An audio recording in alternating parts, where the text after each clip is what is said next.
श्री स्वामीराज माऊली.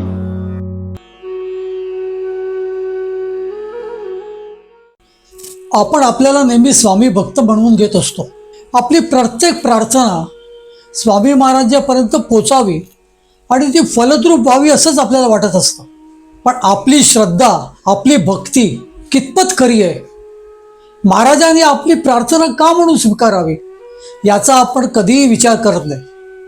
आणि अशातच जर आपली प्रार्थना योग्य वेळी म्हणजे आपल्याला वाटतं त्यावेळी फलद्रूप झाली नाही का एक तर आपण महाराजांकडे जाणंच बंद करतो किंवा आपण आपली प्रार्थना महाराजांपर्यंत कशी काही इन्स्टंट स्वरूपामध्ये पोचेल याचा आपण प्रयास करतो.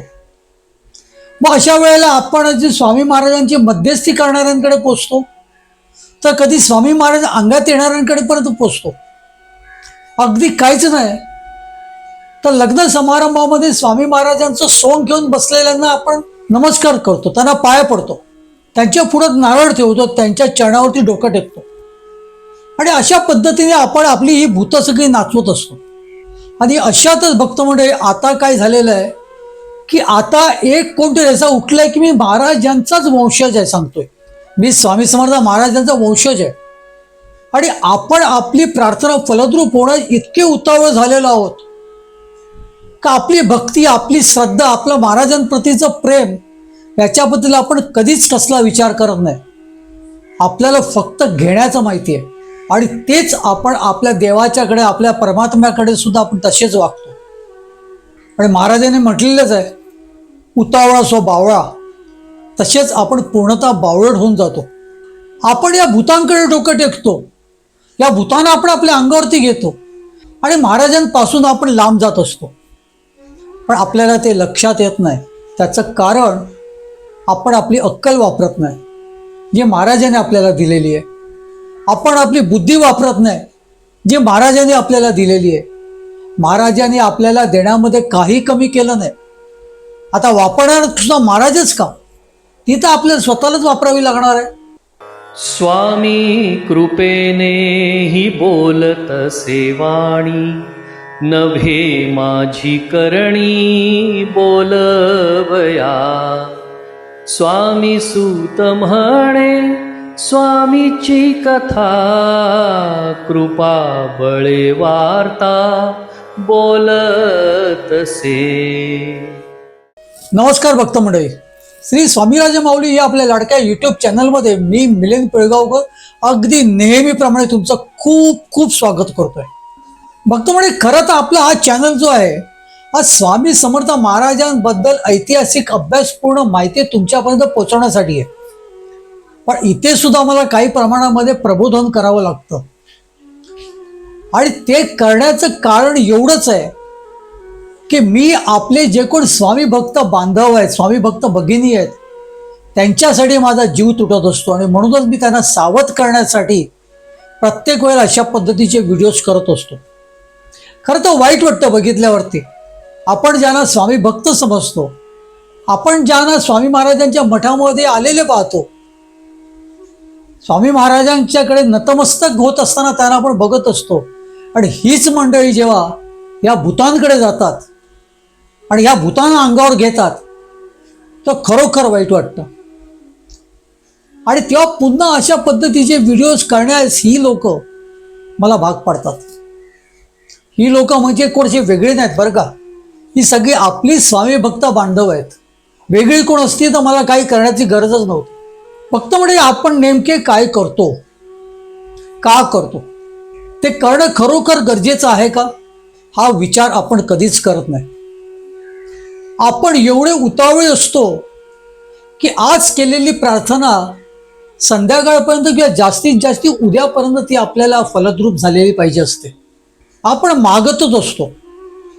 मागणं काहीही गैर नाही आहे, कारण स्वामी समर्थ महाराजांनी आपल्याला प्रापंचिक जन्म दिलेला आहे. त्यामुळे प्रपंचात राहून आपल्याला काही नको असं म्हणताच येणार नाही. आपल्याला स्वार्थ तो असणारच, आपल्याकडे याचना भरपूर असणार. आपला देव परमात्मा श्री स्वामी समर्थ महाराज हे दाते आहेत, ते द्यायलाच बसलेले आहेत. आपल्याला मागायला कळायला पाहिजे आणि ते घ्यायला कळायला पाहिजे. आपण पूर्णतः बरबटलेली असता आपल्याला कसं काय काय मिळेल ते शक्यच नाही. त्यामुळे खऱ्या अर्थाने जर आपण विचार केला तर आपल्याला सहज कळेल की महाराजांकडे मागण्याकरिता किंवा महाराजांकडे आपण कुठलीही गोष्ट मागणं किंवा महाराजांचं भक्त होण्याकरिता एक विशेष पात्रता असावी लागते. आणि त्याच्यातलाच एक मुद्दा जो आहे तो एकनिष्ठपणा. जर तुम्ही एकनिष्ठ नाही आहात तर तुम्हाला काहीच मागण्याचा अधिकार नाही आणि मागितलं तरी तुम्हाला ते मिळणार नाही. फक्त म्हणजे स्वामी समर्थ महाराजांकडे आपण जात असतो किंवा न जाता आपण घरी सुद्धा महाराजांच्या प्रती अगदी हात जोडून नतमस्तक होऊन काहीतरी मागत असतो. कारण आपल्याला श्रद्धा असते की महाराजांकडून आपल्याला मिळणार. पण नुसतीच श्रद्धा असून उपयोग नाही, त्याकरिता आपली ती विशेष पात्रता सुद्धा असावी लागते. हा देव हा परमात्मा जो असतो तो नेहमी आपली परीक्षा सुद्धा घेत असतो. एखादी गोष्ट आपल्याला वाटत असलेल्या योग्य वेळेमध्ये मिळाली नाही म्हणजे तो परमात्माच आपल्या कामाचा नाही असं होत नाही. आपल्यापैकी कितीतरी अशी लोक आहेत जी देवाकडे मागतात आणि त्यांना वाटत असलेल्या योग्य वेळी जर एखादी गोष्ट मिळाली नाही तर ते त्या देवळात जाणंच बंद करतात आणि इतरत्र कुठेतरी जातात. अशा वेगवेगळ्या देवळांमध्ये मंदिरांमध्ये जाऊन ते थकले का त्यांना कुठेतरी असं वाटत असतं की आपली प्रार्थना आपण जर केली तर ती स्वामी महाराजां किंवा त्या परमात्मा परमेश्वराकडे ती पोचत नाहीये आणि मग ते भरकटले जातात. आणि ही मंडळी नेमकी कुठे जातात, कशी भरकटतात, तर ही मंडळी नाही त्या भ्रमिष्ठ लोकांकडे जाऊन पोचतात आणि ती भूतं ते स्वतःच्या अंगावर घेतात. फक्त मंडळी वेळोवेळी आपण अशा पद्धतीचे प्रबोधनात्मक व्हिडिओज केलेले आहेत. अशा लोकांबद्दल आपण बोललेलो आहे. काही लोक महाराजांच्या जवळ असण्याचा इतका आव आणतात की त्यांच्याकडे बैठक होत असते. बैठक म्हणजे त्याला ते बैठक म्हणतात. आणि त्या बैठकीमध्ये तुम्ही तिथे जायचं, तुमचे प्रश्न सांगायचे आणि ते महाराजांना विचारून तुम्हाला उत्तर देतात. महाराज एवढे परके आहेत काय हो की आपल्याला त्यांना सरळ काही विचारू शकत नाही आपण, की आपण सरळ त्यांच्याकडून काहीच मागू शकत नाही. आपण मागितलेली आपली प्रार्थना जर फलद्रूप झाली नाही तर आपण कुठे चुकतोय हे बघण्याच्या ऐवजी आपण अशा भूतांकडे जाऊन फसावं का? मग त्यानंतर ही मंडळी आणखीन एक पायरीवरती चढले बरं का. यांच्या अंगात स्वामी महाराज येऊ लागले. मग ते महाराज आलेले असतात अंगात त्यावेळेला ते बैठक घेतात. त्यावेळेला अशा पद्धतीच्या स्वामी भक्तांना ते घरी बोलवतात किंवा जिथे बसतात तिथे ते बोलवतात. आपण काहीतरी विशेष आहोत, सिद्ध आहोत असं आव आणतात. आणि मग स्वामीच अंगात असला तरी कोणाला काय विचारायचं, तो स्वतः स्वामी बनवून असलेला असतो. मग तो तुमचे प्रश्न विचारून तुम्हाला उत्तर देतो. कधी कधी शिव्या सुद्धा असडतो. कारण या लोकांचा असा गैरसमज आहे का स्वामी महाराज शिव्या देत होते. महाराजांच्या शिव्या हा नेमक्या शिव्या होता की नाही याचा सुद्धा यांनी कधीच विचार केलेला नसतो. ते उगाच ऐकिवातल्या स्वामींसारखे वागत असतात. काहीतरी आपण विशेष आहोत असं करत असतात. काय काय लोकांच्या अंगात तर रोज स्वामी येतात. रोज ठराविक वेळेला स्वामी यांच्या अंगात येतात आणि असे हे दामोदर पंत अगदी स्वतःची मैफिल गमवतात. लोक त्यांना स्वामी स्वरूप म्हणतात आणि तिथेही आपल्यासारखे कर्मदरिद्री स्वामी भक्त स्वतःला जे म्हणवणारी लोक आहेत ती तिथे सुद्धा जाऊन डोकं टेकतात. का तर आपली प्रार्थना लवकरात लवकर फलद्रूप व्हावी. मग त्यानंतर पुढे आता अलीकडे बघा कसं प्रत्येक वेळेला प्रत्येक गोष्टीमध्ये एक अपडेटेशन होत असतं. आता सोंग आलेली आहेत. म्हणजे महाराजांसारखी वेशभूषा करून लग्न मुंजीला जातात. अगदी त्या मुंजाला मांडीवरती घेऊन सुद्धा बसतात. मग लोक त्यांची तिथे पूजा करतात. बारसं असेल तर हातामध्ये बाळ घेऊन तिथे फिरतात. या लोकांना नेमकं काय साध्य करायचे आहे ते त्यांचं तेच जाणो. मला त्यांच्यावरती टीका करायची नाहीये. मला माझ्या स्वामी भक्त बांधवांना माझ्या स्वामी भक्त भगिनींना मला सावध करायचे. ही भूत आहेत, भूत बरं का, ही भूत आहेत. ही भूत कशाला तुम्ही अंगावर घेत आहेत? जर तुमची प्रार्थना कधी फलद्रूप होत नसेल तर ती प्रार्थना खरं सांगायचं म्हणजे तुम्ही तुमच्याकडे आतमध्ये अंतर्मनाकडे मध्ये तुम्ही कधी बघणार? का ती फलद्रूप होत नाही? आपल्यामध्ये काहीतरी कमी असू शकते ना. आपली प्रार्थना जेव्हा आपण करतो तेव्हा महाराजांना अपेक्षित असल्या पद्धतीने आपण वागत नसू बहुतेक. लोकांना दुखवत असू, मुक्या प्राण्यांवरती अत्याचार करत असू, आले गेलेल्यांचा अपमान करत असू, आपली वाचा शुद्ध नसेल किंवा आपले कर्म जे अगदी घाणेरडे असतील, मग हे सगळं करून तुम्ही कसे काय अपेक्षा करता की महाराजांकडून तुम्हाला ते मिळावं? या सगळं तुमचं जर वर्तन चांगलं असेल तर मग ती वेळ आलेली नसेल, किंवा ती जी गोष्ट तुम्ही मागतायत ती तुम्हाला मिळणं सुद्धा योग्य नसेल. मुळात काय झालेलं आहे आता की आपण भरकटत चाललेलो आहोत. अलीकडे तर एका सोंगाड्याने एका पॉडकास्टमध्ये सांगितलं की स्वामी महाराजांचं सोंग घेऊन घेऊन मला आता वाचा सिद्धी आलेली आहे. मी बोलतो तसं होत असतं. मी सहज म्हणून बोलून गेलो, ते काहीतरी घडलं, मग ते लोक मला भेटायला आली. काय बोलणार तुम्ही याच्याबद्दल?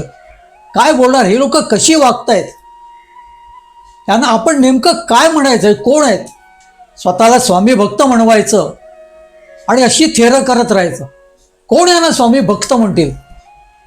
तुम्ही स्वामींसारखी वेशभूषा करून अशी स्वामींची सोंग घेऊन पुढे गेलात तर तुम्हाला वाचा सिद्धी येते.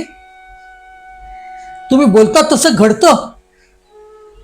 तो सोंगाड्या असा दावा करतोय तो त्या यूट्यूब चॅनलवरती. तुमच्यापैकी कितीतरी लोकांनी तो व्हिडिओ बघितला असेल. अशा पद्धतीचे एपिसोड, अशा पद्धतीचे पॉडकास्ट करणारे खरोखर धन्य आहेत, खरोखर धन्य आहेत. ते जेवढे दोषी आहेत, हे स्वामी महाराजांचं सोंग घेऊन ही जी काय नाटकं करणारे लोक जी आहेत ते जेवढे दोषी आहेत, त्याच्या डबल ट्रिबल दोषी ही लोक सुद्धा आहेत जी ह्या लोकांना प्रमोट करतायत. यांना सावध करायला पाहिजे. खरं तर आपल्या स्वामी भक्त बांधवांना सावध करायला पाहिजे की बाबा हे सगळी जुठी मंडळी आहेत, खोटी मंडळी आहेत. त्याच्या उलट तुम्ही त्यांचे पॉडकास्ट करता, त्यांना आणखीन प्रोत्साहन देता. त्याला नेमकं म्हणायचं काय? काय म्हणायचं? भक्त मंडळी, असे पॉडकास्ट करणाऱ्यांपैकी काही लोक माझे परिचित आहेत, त्यांना मी ओळखतो. पण त्यांना वैयक्तिकरित्या मला काही गोष्टी सांगायच्या नाही आहेत. कारण ही गोष्ट त्यांना स्वतःला सुद्धा कळायलाच पाहिजे, नाही का? तुम्ही कोणाचे पॉडकास्ट घेतायत, तुम्ही कोणाला प्रमोट करतायत, त्याच्यातून काय निष्पन्न होणार आहे आणि तुमच्या कर्माची गिनती कुठल्या खात्यात जाणार आहे? तो भ्रमिष्ठ सोंगाड्या इथपर्यंत पोचला सांगायला की मला वाचा सिद्धी आलंय कारण मी स्वामी महाराजांची सारखी वेशभूषा करून सगळीकडे फिरतो. काहीतरी सिनेमा नाटकांमध्ये आधी त्यांनी कामं केली असतील, तिथपर्यंत सर्व काही ठीक होतं. पण त्याच्या पलीकडे नंतर मग तो स्वामींसारखा वेशभूषा करून जर तो असाच फिरत असेल, स्वतः आलेल्या समज वाचा सिद्धीबद्दल बोलत असेल, आपण त्याला काय म्हणावं? त्या सोंगाड्यांच्या बद्दल मी एक एपिसोड केलेलाच आहे. आता ह्या सगळ्या लोकांनी एक पुढची पायरी गाठलेली आहे, पुढची पायरी, आणि ती तर खरोखर ती वीट आणणारी आहे. आपल्याला कळत नाही नेमकं की चाललंय काय. कधी कधी असं सुद्धा वाटतं महाराज का गप्प बसलेत. पण महाराजांचा महाराज जाणो. आपल्याला पटलं तर ठीक, नाही पटलं तर त्याच्यावरती वाच्यता नक्कीच करावी. नक्कीच आपल्या स्वामी भक्त बांधवांना, स्वामी भक्त भगिनींना सावध करावं. निदान हा विषय तरी छेडावा, या मताचा मी आहे. भक्त म्हणजे आता एक उठलेला आहे की मी महाराजांचा वंशज आहे, सांगतोय वंशज. महाराज हे माझे पूर्वज आहेत. तो इतकं सुद्धा ठाम सांगतोय की महाराजांनी लग्न केलं होतं आणि त्यांना एक मुलगा होता, त्या मुलाचं पण तो नाव सांगतोय. आणि हे सगळं ऐकून सुशिक्षित मंडळी त्यांना पूजतायत, त्यांना आपल्या घरी बोलवतायत, त्यांची आरती उतरवतायत, त्यांची पूजा करतायत, त्यांच्या पुढे नारळ ठेवतायत. त्याला काय म्हणाल? स्वामी महाराजांचा वंशज कोणी याची बोलेलो, पण महाराजांचा वंशज कसा काय होऊ शकतो? सरळ म्हणजे हे तुम्हाला खटकायसाठी तुम्ही महाराजांना काही प्रमाणाचे जे जाणायला पाहिजेत, निदान त्यांची मूळ चरित्र तरी वाचायला पाहिजेत. हे टी व्हीवर येणारी सिरियल्स किंवा नाट्यगृहात होणारी नाटकं हे स्वामी महाराजांचं चरित्र तुम्हाला समजावून सांगत नाही आहेत. ते त्याच्यामध्ये स्वतःचं काय काय घालून त्या सगळं काल्पनिक करत असतात. कारण त्यांना त्यांची नाटकं, सिरियल्स किंवा ते सिनेमा चालवायचे असतात.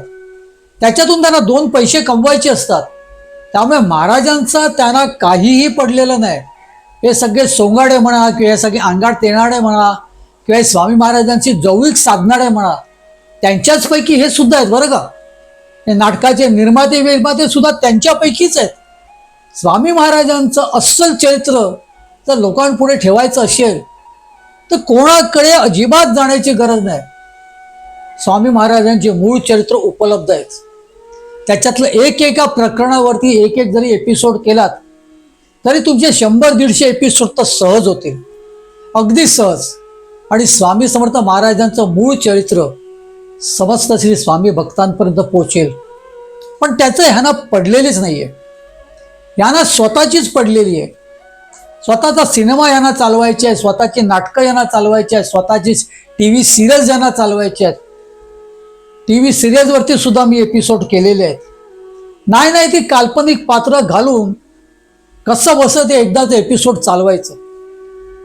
अगदी जर ते डब घायला आलं तर त्याच्यामध्ये काही प्रमाणात लोकांना प्रश्न विचारून त्या स्पर्धा लावायच्या आणि अक्कलकोटमध्ये त्यांना बोलून चांदीच्या पादुका द्यायच्या.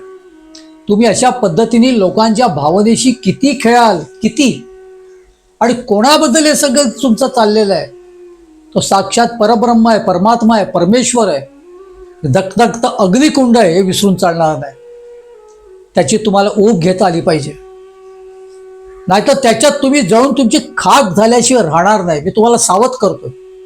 जसं मी माझ्या बांधवांना सावध करतोय तसं ह्या सगळ्या कर्मदरिद्री लोकांना सुद्धा मी सावध करतोय. वेळेत सावध व्हा, वेळेत. स्वामी हे खरोखर अगदी दयाळू आहेत. महाराजांच्या सारखं आपल्याला दैवत लाभणं हे खरोखर आपली 7 जन्माची पुण्याई आहे, हे विसरून चालणार नाही. महाराजांसारखा देव जर आपल्याला मिळालेला आहे तर आपलं वर्तन कसं असावं? साक्षात परब्रह्म परमात्म्याच्या पुढे आपण हात पसरल्यावर ते आपल्याला भरभरून मिळणार आहे, कारण तो दाता आहे, आपण याचक आहोत. आपल्याला घ्यायला यायला पाहिजे, तो तर द्यायलाच बसले. पण तिथेच जर महाराजांशी नाही ती जवळीक असण्याचं तुम्ही लोकांना भासवलं, तिथे जर तुम्ही स्वामी महाराज तुमच्या अंगात येत आहेत असं तुम्ही खोटं नाटक सांगून लोकांना त्या पद्धतीने तुम्ही भासवलं, अगदी महाराजांची वेशभूषा करून सोंगाडे तुम्ही सगळीकडे फिरून वेळ प्रसंगी तुम्हाला वाचासिद्धी आल्याचा तुमचा इच्छा दावा असतो. आणि आता तर मीच महाराजांचा वंशज, सरळ कोर्टामध्ये दाखला आहे, सरळ कोर्टामध्ये केस नोंदवलेली आहे. मला एक गोष्ट त्या तथाकथित स्वामींच्या वंशजांनी सांगावी. तुम्ही फक्त वटवृक्ष देवस्थानावरती का केस केली आहे? मी तरी ऐकून तसंच आहे. त्याची खातरजमा मी करणारच आहे. मला आतापर्यंत एवढंच कळलेलं आहे की वटवृक्ष देवस्थानावरती त्यांनी केस केलेली आहे की मी महाराजांचा वंशज आहे, मला इथे प्रवेश पाहिजे. तुम्ही तिथे प्रवेश घेऊन काय करणार आहात? काय करणार काय आहात? आले गेलेल्या स्वामी भक्तांना तुम्ही हे दर्शवणार आहात की मी महाराजांचा वंशज आहे, माझ्या पायावरती डोकं टेका? काय करणार काय आहात तुम्ही नेमकं तिथे प्रवेश मिळवून? आणि मला एक गोष्ट सांगा, माझ्या पूर्वजांची समाधीकडे मी जास्ती आकर्षित होईन का जिथे त्यांचं वास्तव्य होतं तिथे मी आकर्षित होईन? वटवृक्ष देवस्थानाच्या तिथे स्वामी महाराजांनी समाधी लावली कायमची. नंतर त्यांचा जो देह जो आहे तो बुधवार पेठेत चोळप्पांच्या घराबाहेरच्या नरसिंह भान देवस्थानामध्ये आणला आणि तेथे चोळप्पांनी त्यांच्या हयातीत स्वामी महाराजांची समाधीसाठी ती जागा जी खडून ठेवलेली त्या ब्रह्मगृहामध्ये स्वामी महाराजांचा देह ठेवला, तिथे ती समाधी झाली. ठीक आहे, 1-2-3 सेकंदापुरता आपण मानूया की तुम्ही त्यांचे वंशज आहात, तर तुम्हाला कुठे आकर्षित व्हायला पाहिजे? तुमच्या पूर्वजांच्या समाधीकडे का तिथे? अक्कलकोटचं वटवृक्ष देवस्थानाला मी कमी लेखत नाहीये. अक्कलकोटच्या इतर स्थानांसारखंच त्या महाराजांचं एक मूळ स्थान आहे. त्याच्याबद्दल एक एपिसोड मी केलेला आहे, त्याचं महात्म्य काय हे सांगण्यासाठी. पण भक्तगण, मला एक गोष्ट सांगा, तुमच्या पूर्वजांच्या समाधीकडे तुम्ही आकर्षित व्हाल का तिथे आकर्षित व्हाल जिथे महाराजांनी देह ठेवला किंवा समाधी लावली? आमच्या दृष्टीने त्यांनी समाधी लावलेली आहे, तिथे तुम्ही का आकर्षित झालात? समाधीच्या तिथे ती जागा का नाही तुम्ही क्लेम करत? तिथे का नाही प्रवेश मागत? समजणारे तुम्हाला समजून आहेत. सगळेच काय तुम्हाला घरी बोलून तुमची पूजा करणाऱ्यातले नाही आहेत. स्वामी भक्तांमधले जास्तीत जास्ती 80% लोक तुम्हाला अगदी पुरेपूर ओळखून आहेत. तुम्हाला काय पाहिजे तू सुद्धा ओळखून आहेत. हे वंशज मला काही दिवसापूर्वी भेटले होते बरं का. मी ह्यांचा त्या गावामध्ये एक इंटरव्ह्यू सुद्धा केला होता, पॉडकास्ट केला होता, ओपन एअर होता तो पॉडकास्ट. पण तो इथे आल्यावरती आमच्या टीमने तो पॉडकास्ट रिजेक्ट केला. कारण त्यांना कुठल्याही पद्धतीने आपल्या चॅनलवरती प्रमोट करू नका असं त्यांचं म्हणणं होतं. भक्त मंडळी, मुळात हा मी पॉडकास्ट एवढ्यासाठीच केला होता की मला हेच कळत नव्हतं यांच्यात एवढं धाडस येतो कुठून. आणि त्याच दृष्टिकोनातून मी तो पॉडकास्ट केला होता लोकांपर्यंत पोहोचवण्यासाठी. पण माझ्या टीमने जे काय मला सांगितलं ते पटलं. आता ह्याच चॅनलवरती आपले असे किती एपिसोड्स आहेत ज्याच्यात मी आपल्या स्वामी भक्त बांधवांसाठी, भगिनींसाठी प्रबोधन केलेलं आहे, त्यांना सावध करण्याचा प्रयत्न केलेला आहे.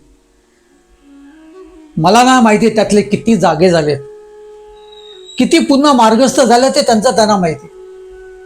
पण आज मितीस्तोवर मला असे पुन्हा पॉडकास्ट करावे लागत आहेत. मला असेच पद्धतीचे विषय तुमच्यापर्यंत घेऊन यावे लागत आहेत. स्वामी समर्थ महाराजांच्या या वंशजाची किंवा स्वामी समर्थ महाराजांच्या पुढच्या पिढीची काहीही नोंद कुठेच कशी काय नाही. महाराजांनी ज्या वेळेला समाधी घेतली, महाराजांनी ज्या वेळेला देह ठेवला, त्याला वटवृक्ष देवस्थानाकडून हा बुधवार पेठेतील चोळप्पांच्या घराबाहेरच्या नरसिंहभान देवस्थानामध्ये त्यांचा जेव्हा देह आणला त्यावेळीच्या अगदी बारक्या बारक्या नोंदी सुद्धा आहेत. अगदी बाळप्पा अत्तराची फुफी विसरले होते तिथपर्यंत नोंद आहे. मग तिथे कोण कोण आलं होतं ते सुद्धा नोंदी आहेत. मग त्याच्यात महाराजांचे वंशज किंवा महाराजांचा मुलगा तिथे आला होता, ही नोंद का बरं नाहीये? कोणीही ती नोंद करू नये. महाराजांच्या वंशजाची कुठेच नोंद नसावी. कुठल्या तोंडाने तुम्ही सांगतात आम्ही महाराजांचे वंशज आहोत? आणि महाराजांनी देह ठेवल्यावरती जवळजवळ 150 वर्ष व्हायला आली तेव्हा तुमच्या वंशाला जाग आली. या 150 वर्षात तुमचे किती पूर्वज महाराजांच्या नंतरचे किती होते ते? त्यापैकी कोणीच काहीच म्हटलं नाही. आणि सरळ तुम्ही उठलात, मी महाराजांचा वंशज आहे. हो, काहीतरी तुरळक लोक जी आहेत ती तुम्हाला घरी बोलवतील, ती तुमची पूजा करतील, ती तुमच्यावरती विश्वास ठेवतील, ती सुशिक्षित आहेत म्हणून नाही तेवढे तुम्ही भारावून जाऊ नका. शेवटी महाराजांना तुम्हाला हिशोब द्यायचे. स्वामी समर्थ महाराज यांना खऱ्या अर्थाने जे भजतात, त्यांना वचकून जेच आपलं स्वतःचं आयुष्य काढतात, त्यांच्यावरती खऱ्या अर्थाने प्रेम करतात, त्याने सकाळी केलेलं दुष्कृत्य त्याचा संध्याकाळी हिशोब होतो बरं. पण सतत दुष्कृत्य करणाऱ्यांना ते रोज कशाला बघतील? खऱ्या स्वामी भक्तांच्या वेळेलाच ते कान पिळतात, त्यांना परत वटणीवर आणतात, ते कान उपटून महाराजांची क्षमा मागतात आणि पुन्हा महाराज त्यांना मांडीवरती घेऊन त्यांना ते योग्य मार्गस्थ करतात. पण तुमच्यासारख्यांना का महाराज इतकं मार्गस्थ करण्याच्या पाठी पडतील? तुम्ही भ्रमिष्ठ आहात. तुम्ही महाराजांना जाणतच नाही आहात. अहो, महाराजांना तुम्ही जाणलं असतं तर आज वचकून असतात. आपल्या आईची आपल्याला भीती नसते का? आपली आई आपल्याला योग्य पद्धतीने आपण वागलो नाही, चुकीचे वागलो तर धपाटे घालेल, हे आपण प्रत्येक जण भीतच आज आलेलो आहे. आणि अशाच वात्सल्यामध्ये आपण लहानाचे मोठे झालेलो आहोत. पण महाराजांचं वात्सल्य तुम्ही जाणवूनच घेत नसाल तर काय करणार? अशा वेळेला अशी भूतं तुम्ही अंगावरती घेणारच घेणार. भक्त म्हणजे गुरुदेवशी स्वामीसुत महाराजांनी महाराजांच्या अगोदर 4 वर्ष देह ठेवला बरं का. महाराजांनी 1878 साली, तर गुरुदेवशी स्वामीसुत महाराजांनी 1874 साली. त्याचं कारण वगैरे मी आधीच्या एपिसोड्समध्ये सांगितलेलं आहे. म्हणजे थोडक्यात सांगायचं काय की 1874च्या अगोदर गुरुदेवशी स्वामीसुत महाराजांनी एक अभंग केलेला आहे. आणि त्यात त्या अभंगामध्ये ते सांगतायत की अशी भूतं अंगावर घेऊ नका. ते काय म्हणतात ते ऐका. ते म्हणतात, धूप घालून या भूता म्हणते ये आता. या अशा भूतांना तुम्ही धूप घालून बोलवतायत, या आमच्याकडे या. अंगावरती येऊन भूत काय करील तुमचा स्वार्थ. जो स्वार्थ साधण्यासाठी तुम्ही महाराजांकडे हात जोडले होते तिथे तुम्हाला तो स्वार्थ साधता आला नाही. मग अशा भूतांकडे तुम्ही जाता, एखादी गोष्ट इन्स्टंट मिळण्यासाठी, ताबडतोब मिळण्यासाठी. पण ही भूतं काय करतात नेमकं? त्या भूतांना तुम्ही अंगावर घेतात. तेव्हा स्वामीसुत महाराज म्हणतात की अंगावरी येऊनी भूता काय करेल तुमचा स्वार्थ. तुमचा स्वार्थ कसं काय साधणार तुम्ही? तुम्ही चुकीच्या दिशेला गेलेले आहात, तुम्ही भरकटलेले आहात. पुढे ते असं सुद्धा सांगतायत, कुंभी पाकाची भरती घेता करून आपुल्याच हाती. कुंभी पाकाची म्हणजे नरकाची.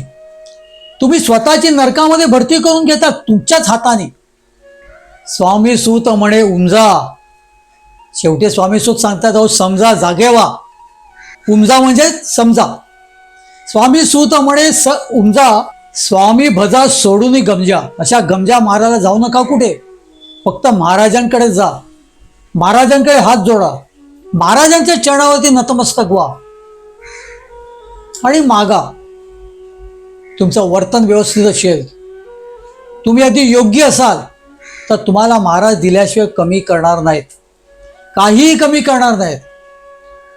पण त्यावेळेला आजपासून जवळजवळ 150 वर्षापूर्वी गुरुदेव श्री स्वामीसुत महाराजांनी सांगितलेलं आहे की खरी संत मंडळी जी असतात, त्या ज्या विभूती ज्या असतात, त्यांनी लिहून ठेवलेलं फक्त तेवढ्यापुरतं नसतं बरं का. त्या येणाऱ्या सगळ्या भविष्य कालापर्यंत असतं. आज आपल्याला पण ते लागू पडतंय. त्यावेळेला स्वामी सुतांनी जेवढ्या तिडकीने, जेवढ्या अगदी पोत तिडकीने सांगितलेलं असेल, तोच निरोप मला आज तुमच्यापर्यंत इतक्याच तिडकीने पोचवावा लागतोय. भक्त मंडळी, अजूनही वेळ गेलेली नाही. तुम्ही खरे स्वामी भक्त आहात, फक्त वाट चुकले आहात. तेव्हा स्वामी महाराजांच्या त्या विधानाचं सुद्धा स्मरण करा, जिथे स्वामी महाराजांनी सांगितलेलं आहे की अक्कल से खुदा पहचानो. तुम्हाला देवाकडे डोकं टेकायचे ना टेका, पण त्या अगोदर अक्कल वापरा. हा जो आव आणणारा जो आहे, महाराजांची जो मध्यस्थी करणार आहे, महाराज अंगात येऊन स्वतःच्या मुखातून जे काय बोलत ते महाराजच बोलतात असं सांगणार, असा दावा करणार आहे. किंवा महाराजांचा सोंगाड्यात सांगतोय की मला वाचा सिद्धी आलेली आहे आणि माझ्या मुखातून महाराज बोलतायत, किंवा मी महाराजांचा वंशज आहे. ह्या भूतांना जवळ करू नका, त्यांच्याकडे जाऊ सुद्धा नका. त्याऐवजी तुमची श्रद्धा, तुमची प्रेम, तुमची भक्ती विकसित करा. कमी तिथे आहे, तिथे कमी आहे बरं का. ती जोवर तुम्ही विकसित करत नाही आहात, तोपर्यंत तुम्ही कुठे काही करा, फसवू मात्र नका. तुम्हाला खऱ्या अर्थाने तुमची प्रार्थना जर फलद्रूप व्हायची आहे, तर तुम्ही महाराजांवरती अटळ विश्वास ठेवा आणि फक्त महाराजांच्याच पाशी डोकं टेका. तिथे फोटो असण्याची गरज नाही ना, तुम्हाला कुठल्या मठात सुद्धा जाण्याची गरज आहे. तुम्ही आहात तिथे स्वामी आहेत. तुमच्या बरोबर 24 तास 12 महिने महाराज असतात, कारण तुम्ही महाराजांचं लेकरू आहात. तुम्हाला कुठेही जाण्याची गरज नाहीये. महाराजांना स्मरा. तुमची श्रद्धा, तुमची भक्ती, महाराजांप्रतीचं तुमचं प्रेम तुमच्या अंतःकरणात विकसित करा. तेवढं केलंत ना का सहज तुम्ही महाराजांना आपली आई मानाल. महाराज तुमची आई होऊन जाईल, तुम्ही महाराजांचं लेकरू व्हाल. तिथे कुठलाच अपवाद नसतो. तिने कितीही मारलं तरी आपलं प्रेम कमी होत नाही. तिने कुठलीही गोष्ट दिली जरी नाही तरी आपण तिला दूर करत नाही, कारण तिच्या खेरीज आपलं काही चालतच नाही. तशी जेव्हा स्वामी महाराजांना आई म्हणायची वेळ येईल, तेव्हा तुम्ही खऱ्या अर्थाने स्वामी भक्त झाले तसं समजा. तोवर भक्त मंडळी, अक्कल से खुदा पहचानना. महाराजांचा निरोप देतोय तुमच्याकडे. तुम्हाला महाराजांनी जी बुद्धी दिलेली आहे, महाराजांनी जी अक्कल दिलेली आहे, ती वापरा. त्याच्यावर विचार करा की आपण नेमकं काय करायला पाहिजे. मी फक्त विषय छेडतोय तुमच्याकडे, कारण तुम्ही आपले आहात. तुम्ही समस्त सगळे स्वामी भक्त, आपण सगळे एकाच परिवारातले आहोत. आपण कोणी वेगळे नाही आहोत. त्यामुळे माझेच बांधव आणि माझ्याच भगिनी अशा चुकीच्या पद्धतीने भरकटल्या ना, का मला असे व्हिडिओज करावे लागतात. हात जोडून एकच विनंती करतो, गुरुदेव श्री स्वामी सुत महाराजांनी सांगितल्याच्या परात त्याचा विचार करा. मी हा संपूर्ण अभंग येत्या गुरुवारी यदि 100% तो आपल्या या यूट्यूब चॅनलवरती लावणार आहे. तोवर भक्तगण, हा जो आजचा मी विषय छेडलेला आहे त्याबद्दल विचार करा. खऱ्या अर्थाने विचार करा. तुम्ही तुमच्या मनाला विचारा, अशा लोकांपुढे आपण नतमस्तक व्हावं का? आणि होतोय तर ते का होतोय? आपल्यामध्ये कुठे काय कमी आहे का? आपल्या श्रद्धेमध्ये काय कमी आहे? भक्तीमध्ये कमी आहे का? प्रेम तर पुढची गोष्ट आहे हो. का आपण फक्त स्वार्थ साधण्यासाठी स्वामी महाराजांकडे चाललोय? तुम्हाला तुमची कमी निश्चितच कळेल आणि तुमच्या महाराजांवरचा विश्वास, महाराजांवरची श्रद्धा ही नक्की वाढेल. आणि त्या वेळेपासून तुम्ही स्वामी भक्त होण्यास तुमची सुरुवात होईल. आणि ज्या वेळेला तुमच्या महाराजांवरती प्रेम बसेल आणि ज्यावेळेला महाराज तुम्हाला आई वाटेल, माझी स्वामी आई, तेव्हा तुम्ही खऱ्या अर्थाने स्वामी भक्त झालेले असाल. तेव्हा तुम्ही अशा लोकांना अजिबात भीक घालणार नाहीत. फक्त आणि फक्त स्वामी. त्यासाठी तुम्हाला महाराजांची तस्वीर समोर असण्याची सुद्धा गरज नाही, कारण महाराज हे तुमच्या बरोबरच आहेत. तुम्ही महाराजांचे लेकरं आहात, त्यांचीच निर्मिती आहात. त्यामुळे तुम्हाला ते सांभाळणारच, तुमची तर काळजी घेणारच. तुम्ही कसेही वागलेत तर वेळ प्रसंगी तुम्हाला ते कान पकडून वटणीवरती आणतील, पण ते तुम्हाला वाऱ्यावर सोडणार नाहीत. आज मी ती स्तोवर चुकला असेल काही हरकत नाही. पूर्ण श्रद्धेने, पूर्ण भक्तीने नतमस्तक व्हा आणि महाराजांचे होऊन जा. पूर्णतः महाराजांचे होऊन जा. महाराज तुम्हाला जवळ घेतात, तुम्हाला सांभाळतात, तुमचा उदरनिर्वाह बघतात, तुमचा योगक्षेम सांभाळतात. बघा, विचार करा. तोवर भक्तगण, मी इथेच थांबतो. या गोष्टीवरती बोलावं तेवढं कमी आहे. प्रश्न एवढाच आहे की या अशा लोकांना धाडस येतो कुठून? खरोखर कौतुकास्पद आहे. साक्षात परब्रह्म परमेश्वराच्या वाटेला जातात ही लोक. त्यांना हे धाडस येतो कुठून? तुम्हाला समजलं तर नक्की कॉमेंट करून सांगा. मला तर हा प्रश्नच आहे, अनुत्तरित प्रश्न आहे, पूर्णतः अनुत्तरित. श्री स्वामी समर्थ. श्री स्वामी समर्थ. श्री स्वामी समर्थ.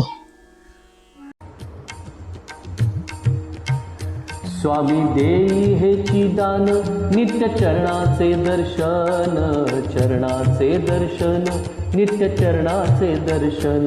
मज नको धन दारा, तुझ्या चरणी द्यावा थारा, चरणी द्यावा थारा, तुझ्या चरणी द्यावा थारा. मज ठेवावे भिकारी, सुखे करीन चाकरी, सुखे करीन चाकरी. तुझे नाम माझी जोड, मुखी राहो तेची गोड, राहो तेची गोड, मुखी राहो तेची गोड. स्वामी देई हेची दान, नित्य चरणाचे दर्शन, चरणाचे दर्शन, नित्य चरणाचे दर्शन. तुझ्या चरणी माझा माथा, ऐसे करी दीनानाथा, ऐसे करी दीनानाथा. तुझ्या नामी लागो छंद, मज द्यावे दासपद, द्यावे दासपद, मज द्यावे दासपद. स्वामी देई हेची दान, नित्य चरणाचे दर्शन, चरणांचे दर्शन, नित्य चरणांचे दर्शन. सुत मागे हेची दान, सुत मागे हेची दान. तुझ्या चरणी होऊलीन, तुझ्या चरणी होऊलीन. स्वामी देई हेची दान, नित्य चरणांचे दर्शन, चरणांचे दर्शन, नित्य चरणांचे दर्शन. मज नको धन दारा, तुझ्या चरणी द्यावा थारा, चरणी द्यावा थारा, तुझ्या चरणी द्यावा थारा. स्वामी देई हेची दान, नित्य चरणांचे दर्शन, चरणांचे दर्शन, नित्य चरणांचे दर्शन. स्वामी देई हेची दान, स्वामी देई हेची दान, स्वामी देई हेची दान.